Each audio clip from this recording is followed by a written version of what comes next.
Sa baryo Lupindan, matatagpuan ang Sitio Dolores, isang payak at tahimik na lugar na napapalibutan ng matatandang puno ng niyog, kawayan at mga palayan na umaalon tuwing hinihipan ng hangin. Sa umaga, maririnig ang tilaok ng mga manok, ang lagaslas ng ilog sa di kalayuan at ang huni ng mga ibon na tila nagbabantay sa kapayapaan ng lugar. Sa gitna ng Sitio Dolores ay nakatayo ang isang maliit na kubong yari sa kawayan at pawid. May ilang bahagi itong sira-sira at ang bubong ay may mga butas na tinatakpan lamang ng lumang yero. Dito nakatira si Reyna, isang dalagang ulila, payat at maputi ang kutis. May mahahabang buhok na palaging nakatirintas. Sa kabila ng kanyang kahirapan, taglay niya ang isang pusong busilak at kabutihang loob na hinahangaan ng lahat sa sitio. Maaga pa lamang ay gising na si Reyna.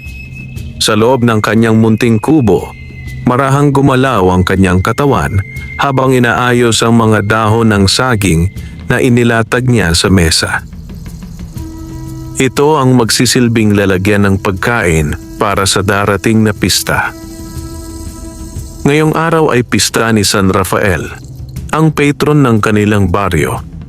At bagamat salat sa buhay, pinilit pa rin ni Reyna na makapaghanda kahit kaunti. Sa isang sulok ng kubo ay may maliit na kalan na yari sa bato. Dito siya nagluluto ng kaunting kanin at nilagang gulay na kanyang nakuha sa taniman ng kapitbahay kapalit ng pagtulong niya sa pag-aani. Habang hinahalo niya ang niluluto, napabuntong hininga siya. Panginoon, bulong niya, sana po'y magustuhan nila ang munting handa ko. Wala siyang magarbong pagkain, walang karne o mamahaling putahe. Tanging gulay, kaunting isda na hinuli niya sa sapa at nilagang saging na saba ang kanyang naihanda. Ngunit inihanda niya ito ng may buong puso. Sa labas ng kubo, abala na rin ang buong sitio. Ang mga kababaihan ay naglalatag ng mga banderitas na yari sa makukulay na papel. Ang mga kalalakihan naman ay nag-aayos ng entablado sa tapat ng maliit na kapilya. May mga batang nagtatakbuhan, hawak ang mga lobo at pamaypay, habang nagtatawanan at nagsisigawan. Ang pista ay isang araw ng kasiyahan, isang araw na nakakalimot ang mga tao sa kanilang hirap. Habang abala si Reyna sa pagluluto, may kung anong kakaibang damdamin ang biglang gumapang sa kanyang dibdib. Para bang may presensyang hindi niya may paliwanag. Napahinto siya sa paghahalo at saglit na napatingin sa bintana. Sa labas, sumisiklab ang liwanag ng araw sa mga dahon. Ngunit sa gitna ng liwanag na iyon, tila may anino na biglang dumaan. Mabilis, tahimik at misteryoso. Napakurap si Reyna. Parang may dumaan, bulong niya sa sarili. Ngunit nang muli siyang tumingin, wala na siyang nakita. Ipinagpatuloy niya ang kanyang gawain. Iniisip na marahil ay pagod lamang siya. Samantala, sa gawing gilid ng sityo, malapit sa masukal na gubat, may isang binatang nakatayo sa lilim ng punong balete. Siya ay matangkad, maputi, at may matang tila naglalaman ng lihim ng daan-daang taon. Ang kanyang buhok ay itim na itim at kumikislap sa sikat ng araw. Suot niya ang isang payak na barong at salawal na tila yari sa pinong tela. Ang kanyang pangalan ay Romeo. Ngunit si Romeo ay hindi isang ordinaryong binata. Isa siyang engkanto, isang nilalang mula sa lihim na daigdig na nakatago sa pagitan ng mga punong kahoy, ilog at ulap. Matagal na niyang binabantayan ang Sitio Dolores, lalo na ang dalagang si Reyna na minsan na niyang natulungan nang siya'y maligaw sa gubat noong bata pa. Noon, hindi niya ipinakita ang kanyang tunay na anyo. Tanging hangin at bulong lamang ang kanyang naging anyo. Ngunit mula noon, hindi na niya nakalimutan ang kabaitan ng batang si Reyna na nag-alay ng pagkain sa isang hindi niya kilalang nilalang. Ngayon, makalipas ang maraming taon, nais niyang muling makita ang dalaga. At ngayong araw ng pista, napagpasyahan niyang bumaba sa mundo ng mga tao. Mula sa ilalim ng puno, maraan siyang lumakad patungo sa sityo. Sa bawat hakbang niya, tila nagiging mas maliwanag ang paligid at ang hangin ay nagiging mas malamig at presko. Walang nakakapansin sa kanya. Tila isa lamang siyang karaniwang binata. Nang makarating siya sa gitna ng sitio, nasilayan niya ang kasiyahan ng mga tao. Ang mga ngiti, tawanan at awitan ay tila nagbukas ng isang kakaibang damdamin sa kanyang puso. Hindi sanay ang isang engkanto sa ganitong uri ng kasiyahan. Ang kasiyahang likha ng simpleng pamumuhay at pagkakaisa. Tinahak niya ang makitid na daan patungo sa kubo ni Reyna. Mula sa malayo, nakita niya ang dalaga na abala sa pag-aayos ng mesa sa labas ng kanyang bahay. Maingat nitong inilalagay ang mga pinggang yero at basong plastik. Sa kabila ng payak na gamit, makikita ang pagsisikap at pagmamahal sa bawat galaw nito.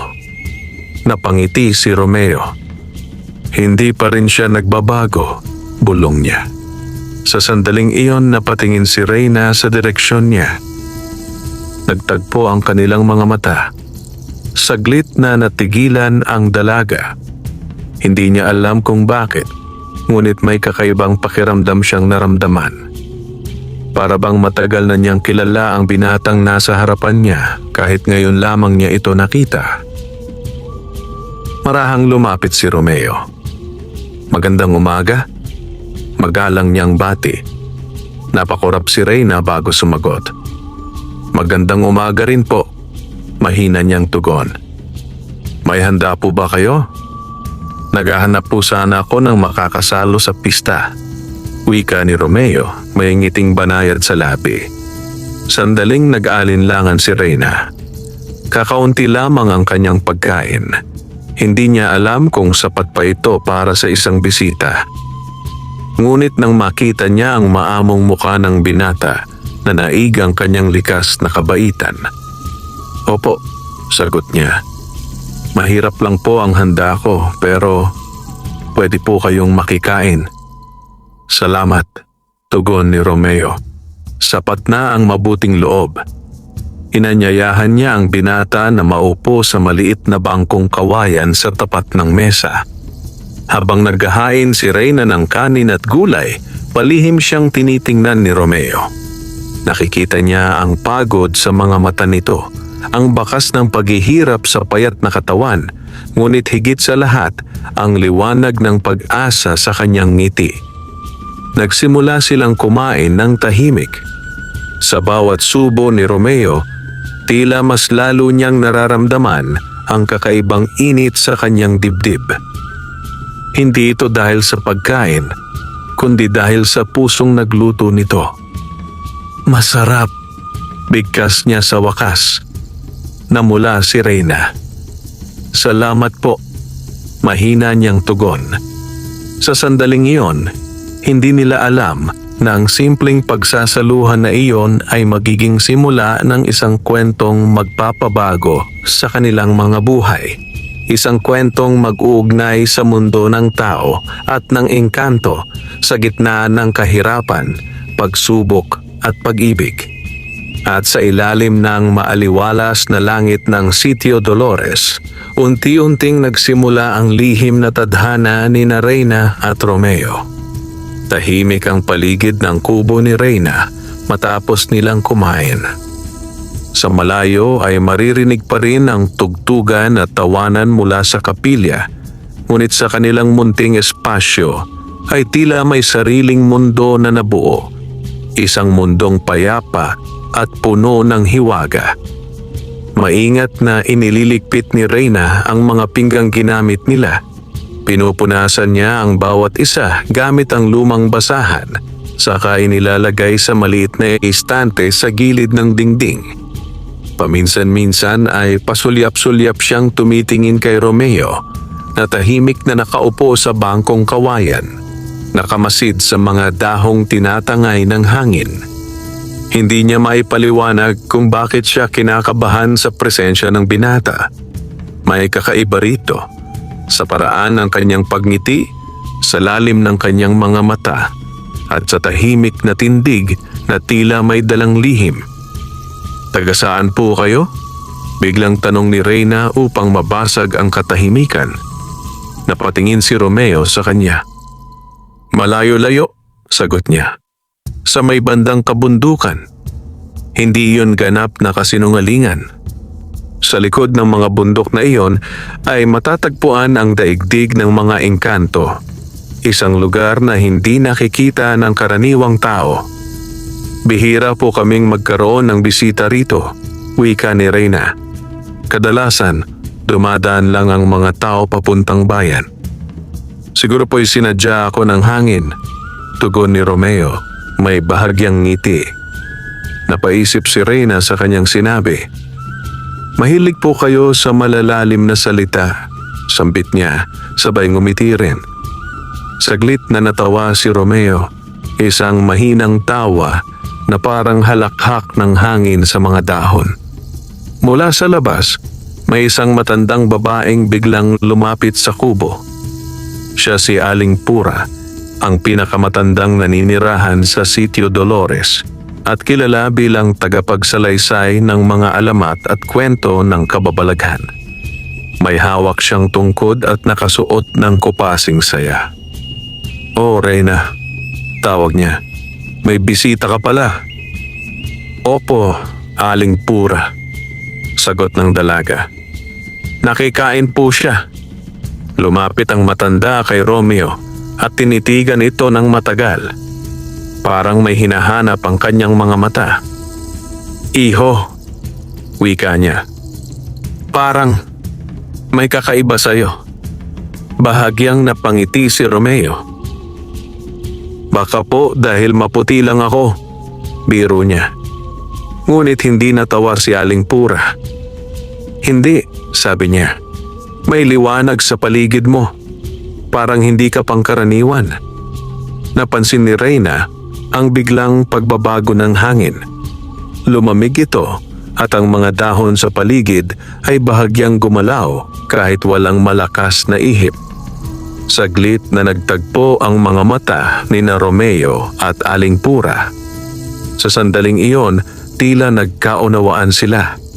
Parang may alam ang matanda na hindi niya kayang banggitin. Ngunit agad ding ngumiti si Aling Pura. "Siguro'y napagkakamalan ko lang," sabi niya. "Matanda na talaga ako." Umupo siya sa gilid ng bangko. "Reyna," dagdag niya, "mag-ingat ka sa mga taong biglang dumarating sa buhay mo." Napalunok si Reyna. "Opo," mahina niyang sagot. Maya-maya, nagpaalam si Aling Pura at naglakad palayo. Nang makalis ang matanda, muling bumalik ang katahimikan. "Pasensya na po," wika ni Reyna. "Medyo prangkalang po talaga si Aling Pura." "Walang problema," sagot ni Romeo. "Marunong siyang makaramdam." Napatingin sa kanya si Reyna. "Makaramdam?" Damdamin ng kapwa." Agad niyang binawi. Marunong siyang umunawa. Tumango si Reyna. Mula sa malayo, biglang umalingaw-ngaw ang tunog ng kampana mula sa kapilya. Hudyat iyon ng pagsisimula ng sayawan. "May sayawan po sa plaza," wika ni Reyna. "Gusto po ba ninyong manood?" "Kung kasama ka," sagot ni Romeo. Napatigil si Reyna. Bahagya siyang namula. "Oh, opo," tugon niya. Sabay silang naglakad patungo sa gitna ng baryo. Habang naglalakad, napapansin ni Reyna na tila umiiwas sa putik at bato ang paa ni Romeo nang hindi man lang nadudumihan ang kanyang tsinelas. Ngunit hindi na niya iyon pinag-isipan. Sa plaza, nagsasayawan ang mga kabataan. May tugtog ng gitara at tambol. May mga ilaw na yari sa bumbilya at parol na nakasabit sa mga kawad.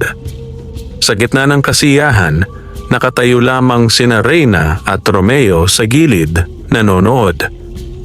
"Hindi po ako marunong sumayaw," sabi ni Reyna. "Pwede naman pong matuto," tugon ni Romeo. Inilahad niya ang kanyang kamay. Nag-alinlangan si Reyna. Ngunit sa huli, tinanggap niya ito.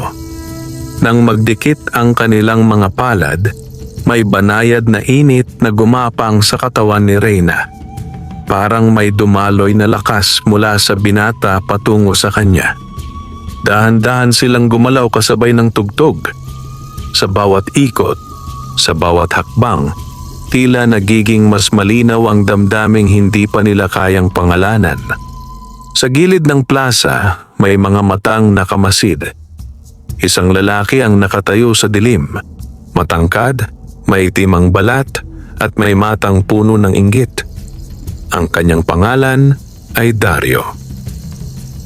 Matagal na niyang lihim na minamahal si Reyna. At sa kanyang puso, nagsimula nang tumubo ang galit. Galit sa estrangherong biglang sumulpot. Galit sa engkantong hindi pa niya kilala. At sa gabing iyon, sa ilalim ng mga ilaw ng pista, nagsimula ang isang tahimik na digmaan ng damdamin, lihim at kapalaran. Unti-unting humupa ang tugtog sa plaza. Isa-isang nagsiuwian ng mga tao. Bitbit ang pagod at saya mula sa maghapong pagdiriwang. Ang mga parol ay patuloy na kumikislap, ngunit ang sigla ng pista ay unti-unting napalitan ng katahimikan ng gabi. Sa gilid ng entablado, naupo sina Reyna at Romeo sa isang mahabang bangkong kahoy. Kapwa sila hinihingal mula sa sayaw, ngunit may ngiti sa kanilang mga labi. Tahimik ang paligid. Tanging huni ng kuliglig at lagaslas ng hangin sa mga dahon ang maririnig. "Salamat po," wika ni Reyna, bahagyang yumuko. "Ngayon lang po ako ulit sumayaw ng ganito. Masaya po akong ikaw ang kasama ko," tugon ni Romeo. Napatitig si Reyna sa kanya. May kung anong gumuhit sa kanyang dibdib. Isang damdaming hindi niya pa kailanman naramdaman noon. Parang may unti-unting naglalagablab na apoy sa kanyang puso. Banayad, ngunit totoo. "Bakit po kayo napadpad dito?" tanong niya matapos ang sandaling katahimikan.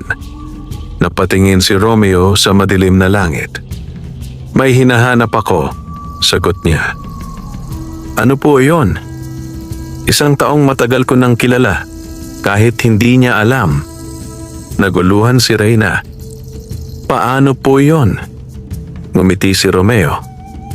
"May mga pagkakataon po kasi na ang tadhana ang unang nakakakilala, bago pa ang mga tao." Hindi na muling nagtanong si Reyna. Pakiramdam niya, may mga sagot na darating sa tamang panahon. Sa di kalayuan, mula sa likod ng punong mangga, patuloy na nakamasid si Dario. Nakapamaywang siya at bakas sa mukha ang pagkainis. Nakita niya kung paano ngumiti si Reyna kay Romeo. Nakita niya kung paano ito tumatawa. Mga ngiting dati ay siya lamang ang nakakatanggap. "Walang hiya," bulong niya. Isang araw lang, inagaw na agad. Mahigpit niyang kinuyom ang kamao. Matagal na niyang kilala si Reyna. Mula pagkabata ay magkasama na sila sa pagligo sa ilog, sa pangunguha ng mangga at sa pagtulong sa mga magsasaka. Nung mamatay ang mga magulang ni Reyna, siya ang madalas na tumulong dito. Nagdadala ng kahoy, nag-aayos ng bubong at nagbibigay ng kaunting bigas. Ngunit hindi niya kailanman nagawang ipagtapat ang kanyang nararamdaman. At ngayon, isang estranghero ang biglang dumating. Isang estrangherong tila perpekto. Unti-unting bumangon si Dario at naglakad palayo.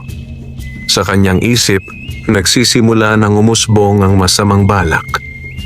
Samantala, naglakad na pauwi sina Reyna at Romeo. Sinamahan siya ng binata hanggang sa may tapat ng kanyang kubo. "Salamat po sa paghatid," wika ni Reyna.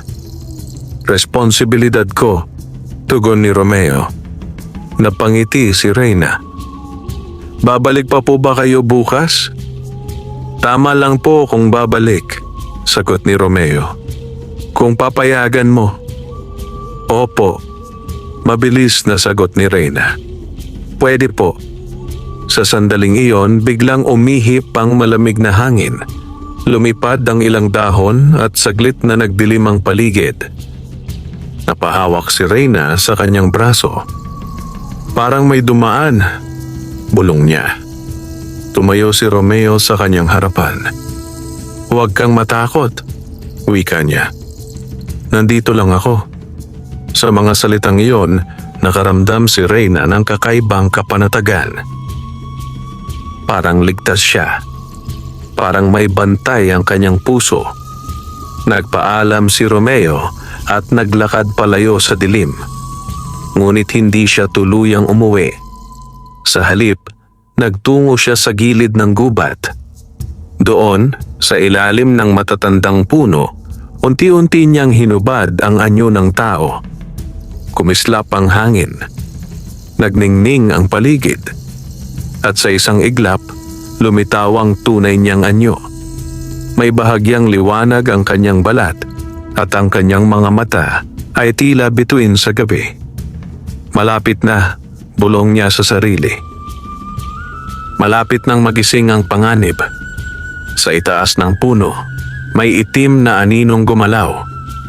Isang nilalang na matagal nang nagtatago sa dilim. Isang nilalang na matagal nang naghihintay ng tamang sandali. At sa gabing iyon, sa pagitan ng liwanag at dilim, unti-unting humahabi ang kapalaran ni Reyna at Romeo. Madaling araw pa lamang ay nagising na si Reyna. Mula sa maliit na bintana ng kanyang kubo, nasilayan niya ang mapusyaw na liwanag ng bukang liwayway. Ang langit ay kulay kahel at rosas at ang mga ulap ay tila mga hibla ng bulak na unti-unting tinatangay ng hangin. Umupo siya sa gilid ng banig at napabuntong hininga.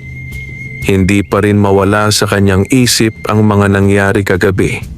Ang sayawan, ang ngiti ni Romeo, ang kakaibang init ng kanyang kamay, at ang mga salitang nagbigay sa kanya ng kapanatagan. Parang panaginip. Ngunit alam niyang totoo ang lahat. Tumayo siya at nagsimulang maghanda. Kailangan niyang pumunta sa bukid upang tumulong sa pag-aani ng mais. Iyon ang kanyang kabuhayan, ang magtrabaho kapalit ng kaunting bigas at gulay. Matapos maghilamos sa tapayan, isinuot niya ang kanyang kupas na bestida at isinukbit ang lumang bayong. Bago umalis, saglit siyang tumingin sa salamin na yari lamang sa piraso ng makintab na lata. Ngumiti siya sa sarili. "Bakit parang ang saya-saya ko?" bulong niya. Sa kabilang panig ng sitio, sa may gilid ng gubat, tahimik na naglalakad si Romeo. Buong magdamag siyang nagbantay. Sa kanyang tunay na anyo, minatyaga niya ang paligid upang tiyaking walang masamang espiritong lalapit sa kubo ni Reyna. Ngunit may naramdaman siyang kakaiba. May gumagalaw sa hangganan ng kanilang mundo at ng mundo ng mga nilalang. May unti-unting bumubukas na pintuan ng panganib. Huminto siya sa ilalim ng isang punong acacia. Ipumikit siya. Marahang inilapat ang kanyang palad sa puno. Biglang kumislap ang hangin. Mula sa ugat hanggang sa mga sanga, dumaloy ang isang banayad na liwanag. Nakinig siya sa bulong ng kagubatan. Sa daigdig ng mga engkanto, ang mga puno, bato at ilog ay may sariling tinig. Mga tinig na naririnig lamang ng mga tulad niya. May paparating, bulong ng hangin. May galit, wika ng mga dahon. May inggit, sambit ng lupa. Napamulat ang mga mata ni Romeo.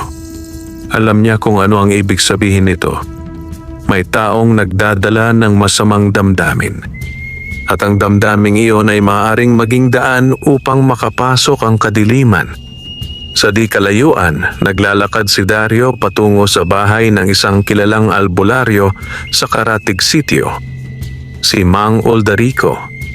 Isa siyang matandang lalaki na bihasa sa mga orasyon, anting-anting at itim na salamangka. Maraming natatakot sa kanya, ngunit marami ring lihim na lumalapit. At ngayong umaga, puno ng galit ang puso ni Dario. Sa kanyang isip, paulit-ulit na lumilitaw ang larawan ni Reyna at Romeo na magkasamang sumasayaw. Para siyang sinusunog sa loob. "Hindi pwede," bulong niya. "Hindi pwede akong matalo." Pagdating niya sa kubo ni Mang Oldarico, kinatok niya ang pintong yari sa kahoy. 3 beses. Mabagal. Malakas. Mula sa loob, may narinig siyang paos na boses. "Sino yan?" "Ako po si Dario," sagot niya. "May ipapakiusap po ako." Matagal bago bumukas ang pinto. Lumabas ang matandang albularyo. May suot na itim na kamiseta at may nakasabit na mga anting-anting sa leeg. "Anong kailangan mo?" Malamig na tanong nito. Napayuko si Dario. "Gusto ko pong makuha ang loob ni Reyna." Natawa si Mang Oldarico. "Ganyan na ba kahina ang mga kabataan ngayon? Pati pag-ibig idinadaan sa hiwaga?" "Handa po akong magbayad," mabilis na sagot ni Dario. Sumeryoso ang matanda. "May kapalit ang lahat," wika niya. "Lalo na ang pakikialam sa tadhana." "Tatanggapin ko po," sagot ni Dario, walang pag-aalinlangan. Sa mga sandaling iyon, sa ilalim ng araw na sumisikat, nagsimula ang isang madilim na kasunduan. Samantala sa bukid, abala si Reyna sa pag-aani. Kasama ang ilang kababaihan, pinipitas niya ang mga mais at inilalagay sa bayong. Bigla niyang naramdaman ang paninikip ng dibdib. Parang may mabigat na hanging dumaan. Napahinto siya. "Reyna, ayos ka lang ba?" tanong ng isang kasama. "Opo," sagot niya, bagamat hindi siya sigurado. Sa di kalayuan, nakatayo si Romeo sa lilim ng puno. Tahimik siyang nagbabantay. At sa kanyang puso, naramdaman niyang paparating na ang unos. Isang unos na susubok sa kanilang damdamin, pananampalataya at kapalaran. Mula sa kubo ni Mang Oldarico, lumabas si Dario na mabigat ang dibdib at magulo ang isipan. Sa kanyang kamay ay may maliit na supot na yari sa telang itim. Sa loob nito ay may pulbos na kulay abo, ilang tuyong dahon at isang munting kahoy na inukitan ng kakaibang mga simbolo. "Sa tamang oras mo ito gamitin," bilin ng matandang albularyo. "Kapag kabilugan ng buwan, kapag mahina ang loob ng pakay mo." Mahigpit na kinapitan ni Dario ang supot. "Opo," sagot niya. "Gagawin ko po ang lahat." Habang naglalakad pa uwi, ramdam niya ang bigat ng kanyang ginawa. Ngunit tinabunan iyon ng kanyang paninibugho at takot na tuluyang mawala si Reyna sa kanya. Sa bawat hakbang, lalong nagiging madilim ang kanyang kalooban. Sa kabilang panig ng sitio, Pauwi na rin si Reyna mula sa bukid. Pagod ang kanyang katawan, ngunit mas mabigat ang kanyang pakiramdam. Parang may aninong sumusunod sa kanya. Hindi niya nakikita, ngunit dama niya. Pagdating sa kanyang kubo, agad siyang naupo sa bangkong kawayan. Napahawak siya sa kanyang dibdib. Bakit parang nahihilo ako? Bulong niya. Sa sandaling iyon, may marahang katok sa pintuan. Reyna, mula sa labas, narinig niya ang tinig ni Romeo. Agad siyang tumayo at binuksan ang pinto. Romeo, sambit niya, bahagyang nagulat. Anong ginagawa mo rito?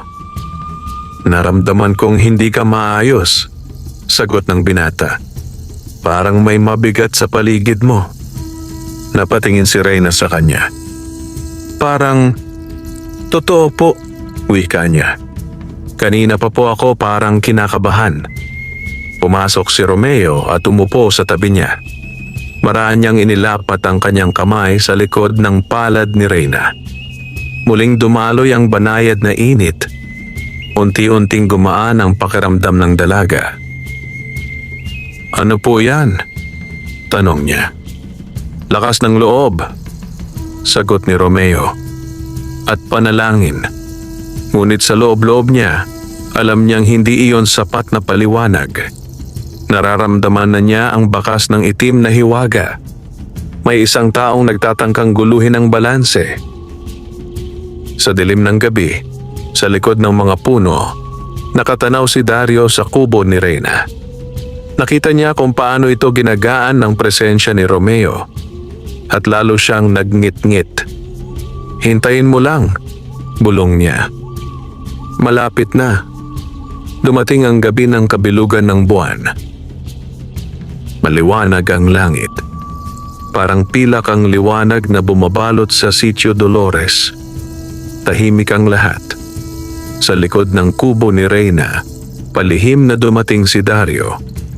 Bitbit niya ang supot na ibinigay ni Mang Oldarico.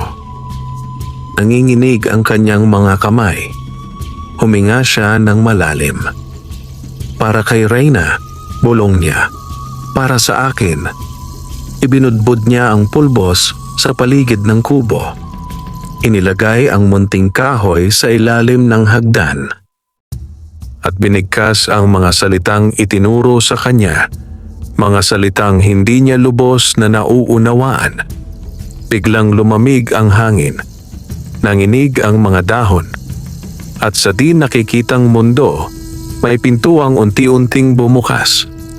Sa sandaling iyon, napamulat si Romeo sa gitna ng gubat. Ramdam niya ang pagyanig ng balanse. Hindi maaari, bulong niya. Mabilis siyang naglakad patungo sa kubo ni Reyna. Samantala, sa loob ng bahay, biglang napaupo si Reyna sa banig. Nanlalamig ang kanyang katawan. Parang may gumagapang sa kanyang balat. Romeo. Mahinang sambit niya kahit wala ito roon. Sa labas, may aninong gumalaw. Isang nilalang na isinilang mula sa galit at inggit. Isang binhing itinanim ng kadiliman. At sa gabing iyon, sa ilalim ng kabilugan ng buwan, nagsimulang sumibol ang panganib na maglalagay sa alanganin sa buhay ni Reyna at sa lihim ni Romeo. Sumapit ang madaling araw na may dalang mabigat na katahimikan. Ang liwanag ng buwan ay unti-unting naglaho, napalitan ng mapusyaw na sikat ng araw. Ngunit sa kubo ni Reyna, tila hindi sumama ang liwanag sa pagdating ng umaga.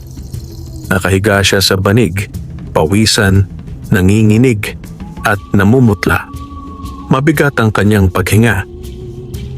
Parang may mabigat na batong nakapatong sa kanyang dibdib. Nanay, bulong niya sa kawalan, sa gitna ng kanyang panaginip. Naglalakad siya sa isang madilim na kagubatan sa kanyang isipan. Wala siyang makita kundi mga anino. May mga matang nagmamasid, may mga tinig na bumubulong ng panunuya. Sumama ka. Sumama ka. Napabalikwas siya. Ngunit wala siyang lakas. Sa labas ng kubo, maagang dumating si Aling Pura upang dalhan sana siya ng kaunting lugaw. Kumatok siya ng marahan. "Reyna, gising ka na ba?" Walang sumagot. Kinabahan ang matanda. Muling kumatok, mas malakas. "Reyna!" Dahan-dahan niyang itinulak ang pinto. Nang makita niya ang kalagayan ng dalaga, napasigaw siya. "Ay, Diyos ko!" Mabilis siyang lumabas at humingi ng tulong. Ilang sandali pa, dumating ang ilang kapitbahay. Isa na rito si Dario na nagkunwaring nag-aalala. "Anong nangyari?" tanong niya. "Hindi ko alam," sagot ni Aling Pura. Parang may masamang kumapit sa kanya. Ipinatawag nila ang lokal na manghihilot at ang barangay health worker. Ngunit kahit anong gawin ay hindi bumuti ang kalagayan ni Reyna. Walang sugat, walang malinaw na sakit. Ngunit patuloy siyang nanghihina. Sa gilid ng kubo, tahimik na nakatayo si Romeo. Hindi siya nakikita ng iba. Ginamit niya ang kapangyarihan ng mga engkanto upang manatiling anino sa mata ng tao. Lumuhod siya sa tabi ni Reyna. Inilapat ang kanyang palad sa noo nito. Nanlamig ang kanyang kamay. Malakas na ang sumpa, bulong niya. Sa kanyang paningin, malinaw ang itim na ulap na bumabalot sa kaluluwa ng dalaga. Parang mga ugat na kumakapit. Parang ahas na pumupulupot. Alam niyang hindi sapat ang simpleng dasal. Kailangan niya ng tulong mula sa kanyang lahi. Nang sumapit ang gabi, tahimik na umalis si Romeo. Tinungo niya ang pusod ng kagubatan, ang lugar na bawal sa tao. Doon matatagpuan ang banal na balete, ang sentro ng lakas ng mga engkanto. Habang naglalakad siya, nagbabago ang paligid. Mas nagiging makulay ang mga dahon. Mas nagiging malinaw ang liwanag. At mas nagiging buhay ang hangin. Pagdating niya sa ilalim ng napakalaking punong balete, lumuhod siya. "Mga ninuno," tawag niya. "Mga tagapagbantay ng liwanag." Mula sa hangin, may mga anyong unti-unting nabuo. Mga nilalang na yari sa liwanag at ulap. Mga matatandang engkanto, mga tagapangalaga ng batas ng kalikasan. "Romeo," sabay-sabay nilang wika. "Bakit ka tumatawag?" "May taong inosente na nadadamay sa dilim," sagot niya. "Si Reyna." "Alam namin," tugon ng isa. "Ngunit bawal sa iyo ang makialam ng lubos." Napayuko si Romeo. "Handa akong parusahan," wika niya. "Basta mailigtas ko siya." Nagkatinginan ang mga matatanda. "May paraan," sabi ng pinakamatanda. "Ngunit may kapalit." "Tanggap ko," sagot ni Romeo. "Kailangan mong kunin ang luhang bituin," wika nito. Isang banal na esensya na matatagpuan sa bundok ng ulap. Ngunit kapag ginawa mo iyon, mas lalo kang mabubunyag sa mundo ng tao. Napatingala si Romeo. Alam niya ang panganib. Ang bundok ng ulap ay lugar ng mga ligaw na espiritu at ligaw na engkanto. Marami na ang hindi nakabalik. Ngunit naalala niya ang mukha ni Reyna, ang kanyang ngiti, ang kanyang kabutihan. "Aalis ako ngayon din," matatag niyang sagot. At sa sandaling iyon, sa ilalim ng banal na balete, nagsimula ang paglalakbay ni Romeo. Isang paglalakbay na susubok sa kanyang lakas, pananampalataya at pag-ibig. Sa gitna ng katahimikan ng gabi, iniwan ni Romeo ang banal na balete. Tahimik siyang naglakbay sa pagitan ng mga puno, ilog at batuhan, Tinatahak ang mga landas na tanging mga nilalang ng kalikasan lamang ang nakaalam. Sa bawat hakbang niya, unti-unting nagbabago ang mundo sa kanyang paligid. Ang hangin ay nagiging mas malamig. Ang lupa ay mas nagiging magaspang. At ang langit ay tila mas malapit sa kanyang ulo. Sa malayo, unti-unting lumitaw ang bundok ng ulap. Isang dambuhalang anyong nababalutan ng makapal na hamog at ulap. Parang isang higanteng natutulog, binabantayan ng mga espiritu at sinaunang nilalang. Habang papalapit siya, naramdaman niya ang bigat ng enerhiya sa paligid. Parang bawat hinga ay may kasamang babala. Bawal ang mahihina, bulong ng hangin. Bawal ang nag-aalinlangan, wika ng mga bato. Ngunit hindi tumigil si Romeo. Pagdating niya sa paanan ng bundok, nakita niya ang makitid na daan na paitaas. Puno ng matutulis na bato, malalalim na bangin, at gumagapang na mga ugat. Huminga siya ng malalim at nagsimulang umakyat. Sa unang bahagi ng paglalakbay, sinalubong siya ng malakas na hangin. Para itong mga kamay na nagtutulak sa kanya pababa. Mahigpit niyang kinapitan ang isang ugat. "Hindi ako babalik," bulong niya. Nagpatuloy siya. Sa ikalawang bahagi, sinalubong naman siya ng mga ilusyon. Biglang nagbago ang paligid. Nakita niya ang Sitio Dolores na wasak. Ang kubo ni Reyna ay gumuho. Si Reyna ay nakahandusay sa lupa. Walang buhay. "Kasalanan mo," bulong ng mga anino. "Dahil sa'yo, siya'y naghirap." Napahinto si Romeo. Nanginig ang kanyang dibdib. Ngunit ipinikit niya ang kanyang mga mata. "Hindi ito totoo," wika niya. "Hindi ako susuko." Biglang naglaho ang mga ilusyon. Sa ikatlong bahagi ng bundok, sinalubong siya ng isang bantay. Isang nilalang na kalahating tao at kalahating ulap. May pakpak na yari sa hamog at mga matang kumikislap na parang kidlat. "Sino ka?" Malalim na tanong nito. "Ako si Romeo," sagot niya. "Isang engkantong naglalakbay para sa isang tao." Natawa ang bantay. "Para sa tao? Isusugal mo ang iyong kawalang hanggan?" "Opo," sagot ni Romeo. Dahil mahalaga siya. Napatingin ang bantay sa kanya ng matagal. Sa huli, tumabi ito. "Makakaraan ka," wika nito. "Ngunit mag-ingat. Hindi lahat ay kayang bumalik." Nagpatuloy si Romeo. Pagdating niya sa tuktok, nakita niya ang isang maliit na lawa na tila salamin ng tubig.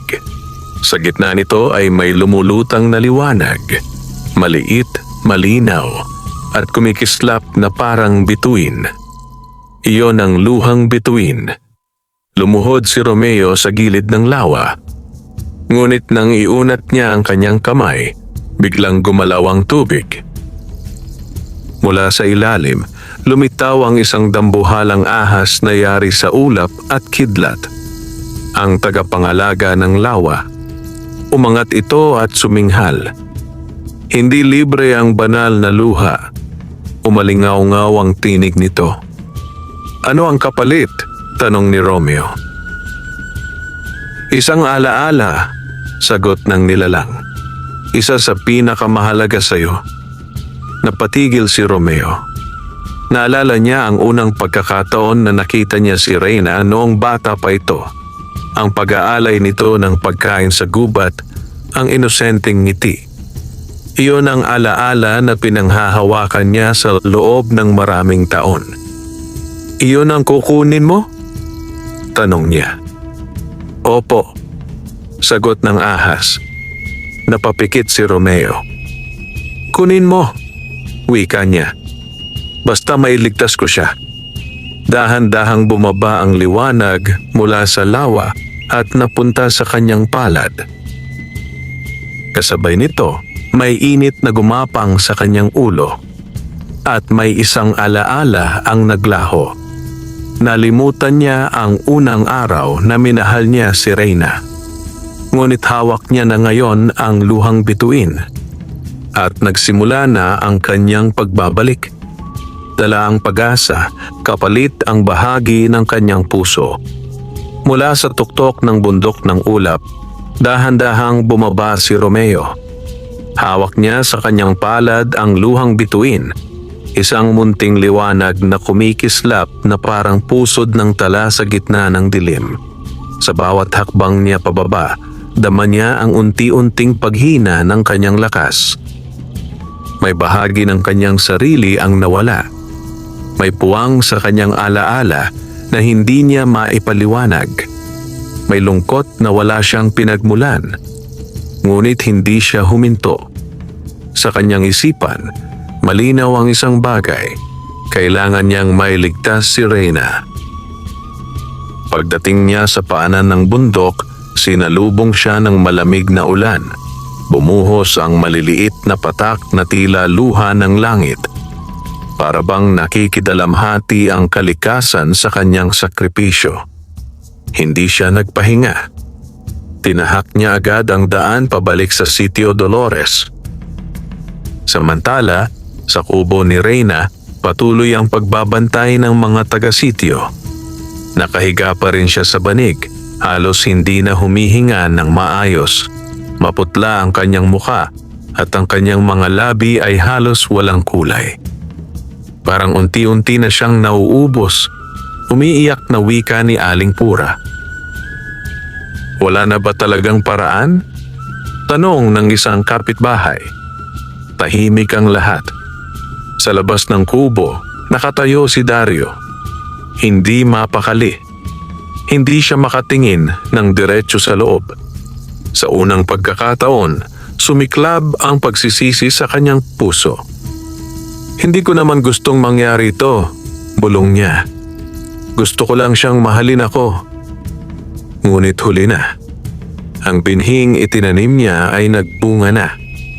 Nang magtakip silim, biglang umihip ang malakas na hangin. Nagtilian ang mga dahon. Kumidlat sa malayo. At sa gitna ng unos, lumitaw si Romeo sa tapat ng kubo. Basa ang kanyang damit. Hingalin. Ngunit matatag ang kanyang mga mata. Tabi! Wika niya, bagamat hindi siya naririnig ng iba. Ginamit niya ang natitirang lakas upang magpakita sa mata ng tao. Unti-unting luminaw ang kanyang anyo. Napatigil ang lahat. Romeo? Gulat na sambit ni Aling Pura. Pumasok siya sa kubo at lumuhod sa tabi ni Reyna. Inilabas niya ang luhang bituin. Agad na nagliwanag ang buong silid. Parang may munting araw na sumilang sa gitna ng kubo. Marahang inilapat niya ang liwanag sa dibdib ni Reyna. Biglang kumilos ang itim na ulap na bumabalot sa dalaga. Parang nasusunog. Parang tinutunaw ng liwanag. Mula sa bibig ni Reyna, lumabas ang isang maitim na usok. Napaatras ang mga tao sa takot. Sa ngalan ng liwanag at kalikasan, bulong ni Romeo. Bumalik ka sa dilim.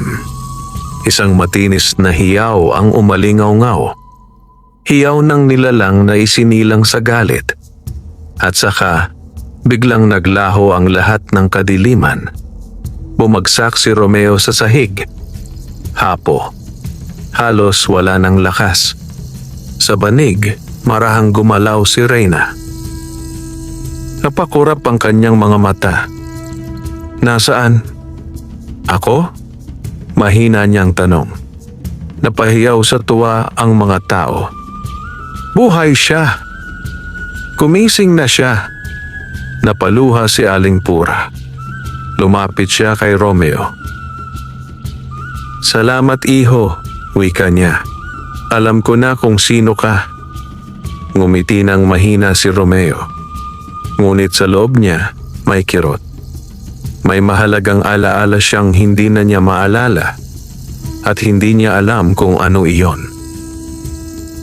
Sa labas ng kubo, napaluhod si Dario. Lumuluhang pinagmamasdan ng lahat. Sa gabing iyon, bumalik ang liwanag sa Sitio Dolores. Ngunit kasabay nito, may mga lihim na unti-unting lalantad. Tahimik ang Sitio Dolores kinabukasan. Wala ang dating sigla ng pista, ngunit may bagong liwanag na bumalot sa bawat tahanan.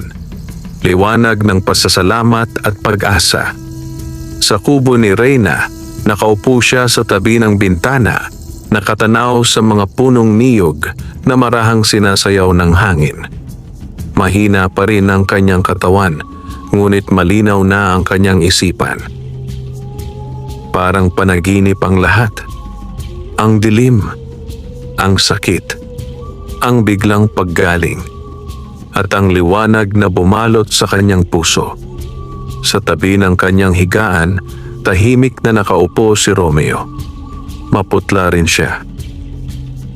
Halatang hindi pa ganap na nakakabawi. Romeo, mahinang tawag ni Reyna. Napatingin siya. Oo, salamat po, wika niya. Kung hindi dahil sa'yo, hindi ko na alam. Hindi niya tinapos ang sasabihin. Ngumiti si Romeo. Natural lang po, sagot niya. Ginagawa ko lang ang dapat. Ngunit sa loob niya, may puwang.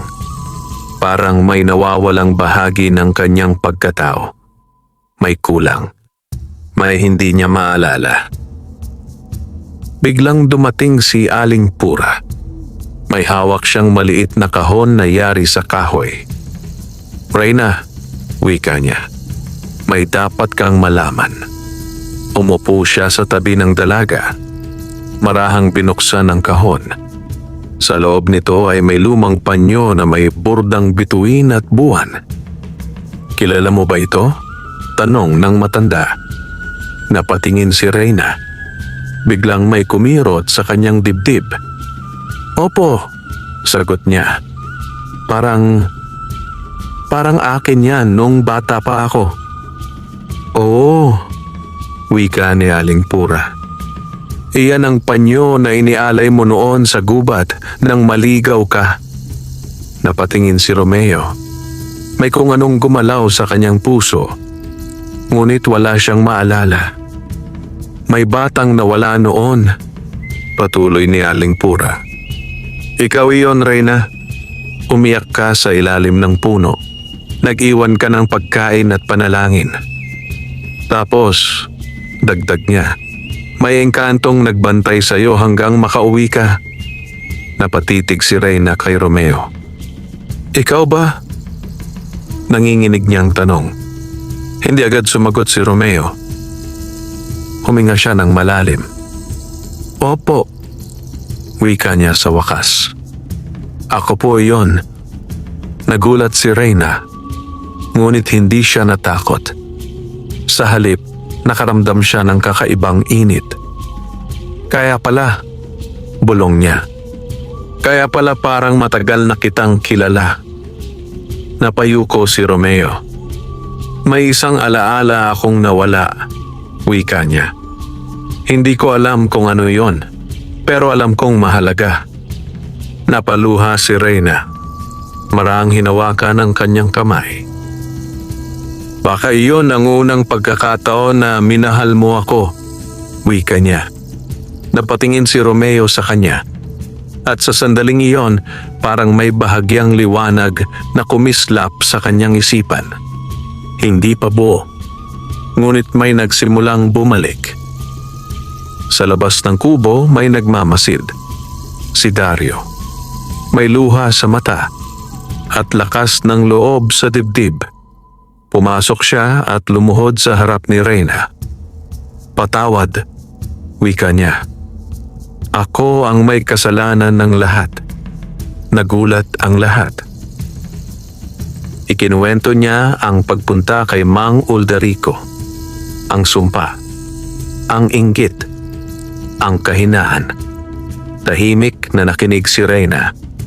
Nang matapos siya, tumahimik ang silid. Lumapit si Reyna kay Dario.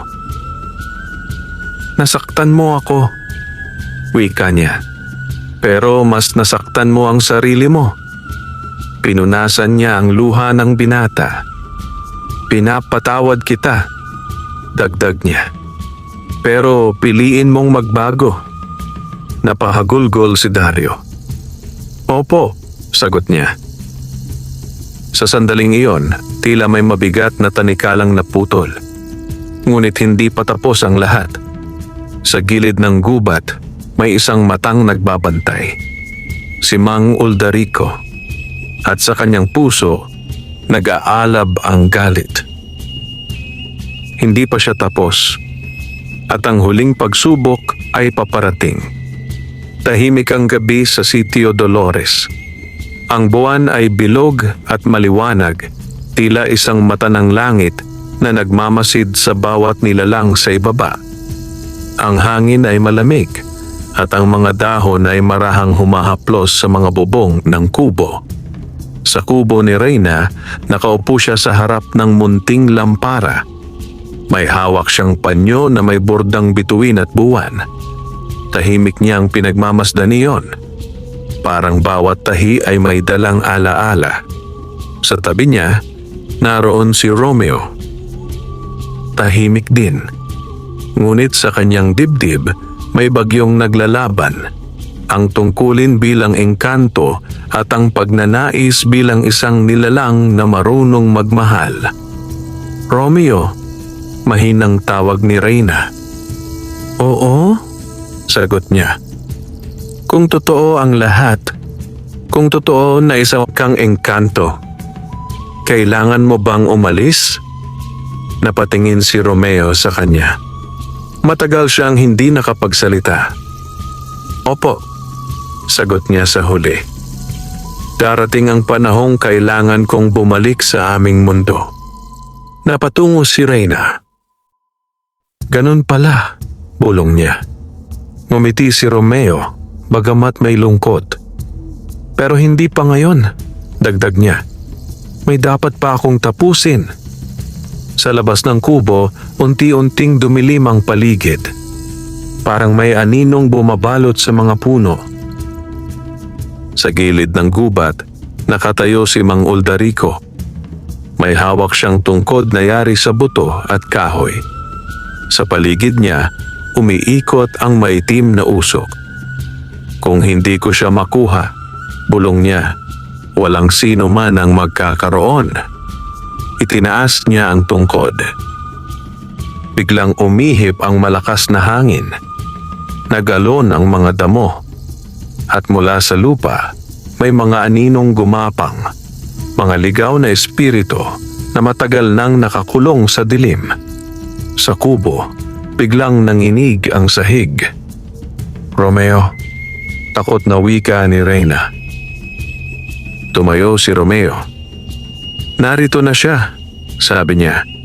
"Ang huling laban." Lumabas sila ng kubo. Sa gitna ng sitio, nagtipon ng mga tao. May takot sa kanilang mga mata. Mula sa dilim, lumitaw si Mang Uldarico. Ang kanyang mga mata ay nagliliyab. "Huli na," sigaw niya. "Sa akin na ang lakas ng engkanto." Tumayo si Romeo sa harap ni Reyna. "Nandito ako," wika niya. "Hindi ka makakalapit." Natawa ang albularyo. "Ibinigay mo na ang bahagi ng lakas mo," sagot nito. "Wala ka ng panlaban." Ngunit huminga ng malalim si Romeo. Ipinikit ang mga mata. Inilapat ang kamay sa lupa. Sa sandaling iyon, kumislap ang buong paligid. Tumugon ang kalikasan. Ang mga puno ay nagliwanag. Ang hangin ay umikot. Ang lupa ay umalalay. "Hindi ko lakas ito," wika ni Romeo. "Ito ay lakas ng pagmamahal at pagkakaisa." Sumugod ang mga anino. Ngunit sinalubong sila ng liwanag. Nagbangga ng dilim at liwanag. Umalingaw-ngaw ang kulog. Sa gitna ng kaguluhan, lumapit si Dario. "Reyna!" sigaw niya. "Umalis kayo!" Tinulungan niya ang mga tao na magtago. Habang si Romeo ay patuloy na lumalaban. Sa huli, nanghina si Mang Oldarico. Nabitiwan ng tungkod at natunaw ang dilim. Bumagsak siya sa lupa, walang kapangyarihan. Tahimik ang paligid. Parang huminto ang mundo. Unti-unting naglaho ang liwanag sa paligid ni Romeo. Napaluhod siya. Hingalin. Halos wala ng lakas. "Romeo!" sigaw ni Reyna. Tumakbo siya at sinalo ang binata. "Bakit mo ginawa ito?" Umiiyak niyang tanong. Ngumiti si Romeo. "Dahil mahal kita," sagot niya. "At dahil ang liwanag ay laging pinipili ang mag-alay." Biglang umihip ang banayad na hangin. Mula sa kalangitan, bumaba ang mga tagapagbantay ng liwanag. "Romeo," wika nila, "pinatunayan mo ang iyong puso. Bilang gantimpala," dagdag nila, "may pagpipilian ka. Bumalik ka sa amin," sabi ng isa, "at kalimutan ang mundo ng tao. O manatili ka," sabi ng isa pa, "bilang tao, walang kapangyarihan, ngunit may pag-ibig." Napatingin si Romeo kay Reyna. Sa kanyang mga mata, nakita niya ang tahanan. "Pipiliin ko ang manatili," wika niya. "Bilang tao."